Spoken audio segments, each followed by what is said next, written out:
So I have a little bit of good news, alhamdulillah. Because of the blessing of Allah subhanahu wa ta'ala and Imam Ahmad's genius plan, we are set to finish a little bit early for Khatam. So Imam Ahmad has decided to reduce the amount we're going to be reciting in Taraweeh, inshallah. So give you guys a little bit of break for punishing you guys every single night. Alhamdulillah. So continuing from talking about the ayats that we are reciting in Taraweeh, we won't be reciting this specific verse in Taraweeh. We will cover it in tonight's tahajjud, inshallah. But I wanted to talk about two ayahs from Surah Hadid. And these two ayahs, they require a whole hour to fully explain. 5 minutes will not do it justice.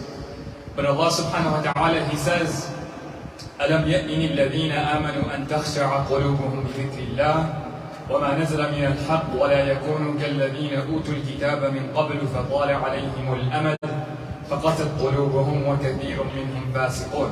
Allah subhanahu wa ta'ala, He continues and He says, اعلموا أن الله يحيي الأرض بعد موتها قد بينا لكم الآيات لعلكم تعقلون. Allah subhanahu wa ta'ala, He's saying, He's addressing the believers, He's addressing the Muslims, you and I. And Allah subhanahu wa ta'ala, He is saying that, has the time not come for you to be humbled by the greatness and by the words of Allah subhanahu wa ta'ala? Let me say that again.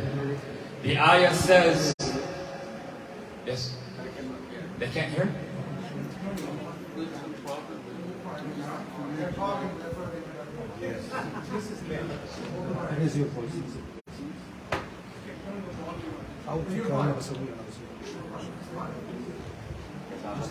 I'll have to yell a little bit.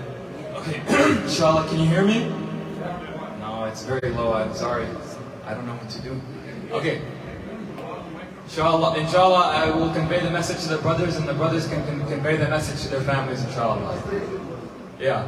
Okay, so Allah subhanahu wa ta'ala, He says, has the time not come for you to be humbled by the greatness of Allah and the greatness of His words?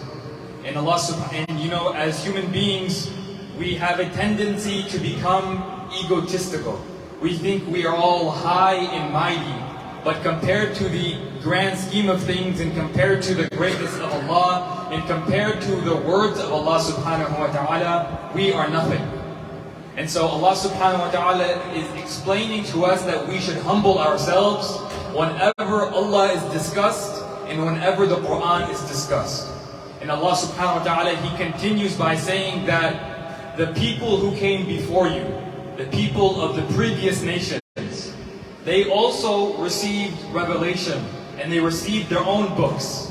But after a while, their hearts became hardened and their hearts became dead. So they were given prophets, they were given revelation. But after a while, they lost their reverence for their book. And so those people of the previous nation, no matter how many times you would read their book to them, they would have no effect on their heart. And so Allah subhanahu wa ta'ala, He is advising us that we should not become like those people of the previous nation. And it's very concerning because what happened to those people is happening to us today. We have been reciting the Quran every single night in Taraweeh, and even more so in tahajjud. But let me ask you, has the Quran, the recitation of the Quran, affected your heart? Or is the Quran just going through one ear and going out the other? We need to check ourselves to see whether or not the Quran has an impact on me, and whether or not my heart has become hardened, and whether or not my heart has become dead. Because we don't want to be like those people of the previous nation. However, it's not all doom and gloom. Allah subhanahu wa ta'ala, He continues His ayah and He says, He gives life to the dead earth. Allah subhanahu wa ta'ala, He's speaking in literal terms and He's speaking in metaphorical terms. Because Allah subhanahu wa ta'ala, He just talked about dead hearts, hardened hearts, hearts that have no life in it. And Allah subhanahu wa ta'ala, He's saying that He gives life to dead things. And so if you think about it, the shuyukh, they give the example that during winter time, the plants and the crops and the trees, they all die out. But then comes a season of life, and a season of growth, and season of rain, which is spring. And then the crops come back green again. And so Allah subhanahu wa ta'ala, He is inferring that the month of Ramadan is our springtime. The month of Ramadan should be bringing life back into our dead hearts, into our hardened hearts. So it's very likely that before we came into the month of Ramadan, our hearts were dead. Our hearts were hardened. But Allah subhanahu wa ta'ala, He gives us the season of Ramadan to revitalize our hearts. He gives us the season of Ramadan to give life back into our hearts. And so He warns us that we should develop an emotional relationship with the Quran. The Quran should not be something that is recited and left alone. It is something that we recite and we ponder upon and we develop a relationship. I ask that Allah subhanahu wa ta'ala make us among those people who develop a relationship with the Quran. And I ask that Allah subhanahu wa ta'ala soften our hearts and bring life into our hearts, not just during the month of Ramadan, but throughout the entire year. Before we continue with Taraweeh, inshallah, there is a brother from Al-Arqam Academy in St. Pete, and he is coming to talk to us about the amazing work that they are doing for the memorization of the Quran. So, for a couple minutes, please give your attention to our brother here from Al-Arqam Academy. Jazakumullah khairan. Assalamu alaikum wa rahmatullah. My name is Rashid Tashaqur. I came from Arqam's Academy from St. Petersburg at Masjid al-Sunnah, or known as Islamic Society of St. Petersburg.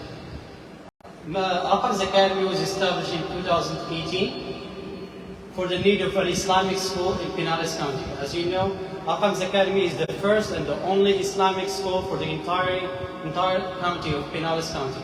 Alhamdulillah, we have a couple of schools in Hillsborough, but Arqam's Academy is the only one we have here in Pinellas County, alhamdulillah. It was established, as I said, in 2018. We started with 3 grades, from kindergarten to up to 3rd grade, 4 grades.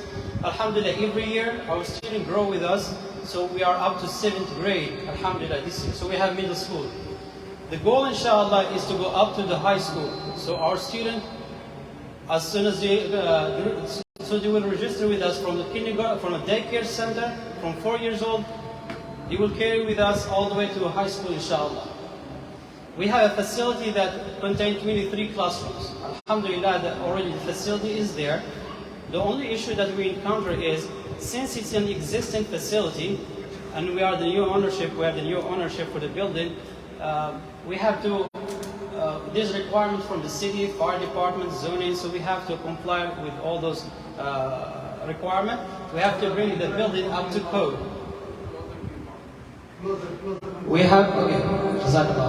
So we have to bring the building up to code. Alhamdulillah, so far we are using 2 floors.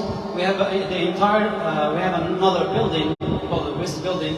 The entire building have almost like 15 classrooms, but we are not able to use it. We need to bring that building up to code. We need more parking lot. We need to comply with the fire department and the building department and the zoning department. Alhamdulillah, let's get back to the school. Alhamdulillah, we have a dual program, which is academic and Hifz program. It's the same as Hifz Academy, which, by the way, our principal, Brother Sana Chowdhury, is the same principal of Hifz Academy, is the head of school of our Hifz Academy. The program is academic, so we teach the full core program, math, science, language art, and social studies. The other half of the day, we teach Quran. First, we start with, we teach them how to read letters in Arabic, how to read them properly, then how to pronounce them properly. Plus, in addition to that, how to say with tajweed. And alhamdulillah, so far we have a couple of students memorized up to 33 ajza. If you notice, a couple of days ago, we have an event in St. Pete, which we invited the mayor of the city and a couple of city officials. It was, the whole place was filled with over 700 people. And alhamdulillah, this year we have our 10 years old student. He is the one who opened the ceremony, the iftitah for the Quran. 10 years old, read the Quran in front of 700 people, majority are non-Muslim. So alhamdulillah, that's one of the fruits that we have in our school, shown to the people. And our academic as well, we are conducting map tests which is a third party. Alhamdulillah, most of our students, they are above average nationwide. And some of them, mashallah, I have two students, like a 6th grader, her level is 7th grade, and another 7th grader, her level is 8th grade. So alhamdulillah, this is just showing the academy part and the Quran part. And I'm just concluding one story of two little boys, 10 years old again. They are driving home, alhamdulillah, one of them said to his classmate, he said, inshallah, when we grow, we need to take care of one masjid. So both of us will be the shaykh of that masjid. One Friday for me, one Friday for you.